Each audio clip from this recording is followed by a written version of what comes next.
Sometimes big projects can seem overwhelming. Breaking them into smaller projects can make completing them less stressful. Finding the surface area of a solid figure represented by a net can seem like a huge task, but it can be solved one step at a time. It is like breaking a big project into smaller projects. Find the surface area of the solid represented by the net. I recall that the surface area of a figure is the area of the polygons that make up its faces. So here I have a net of a solid figure. It is made up of 3 rectangles and 2 triangles. To find the surface area, I can find the surface area of each shape separately, then add them together. First, I am going to look at the rectangle on the left side of the net. The formula for the area of a rectangle is length times width. This rectangle has a length of 10 units and a width of 4 units. 10 times 4 is 40 square units.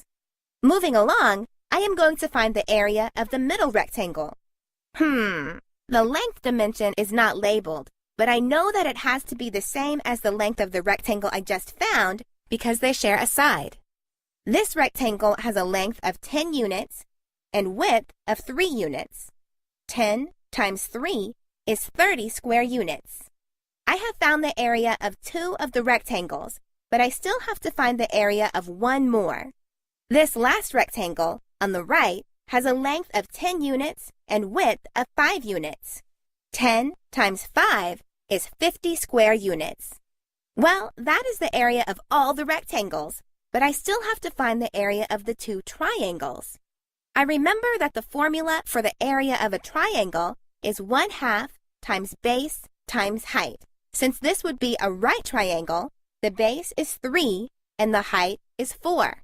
I know that these are right triangles because the leg is perpendicular to the base and forms a 90-degree angle. So I write the formula for the area of a triangle, then substitute the base and height. I have 1/2 times 3, the base, times 4, the height. Multiplying this gives me 6 square units. Since both triangles are equal, the area of the other triangle is also 6 square units. Now that I have found the areas of each individual shape, let's add them together. I have 40 square units from the first rectangle, 30 square units from the second rectangle, 50 square units from the third rectangle, and 6 square units from each of the triangles.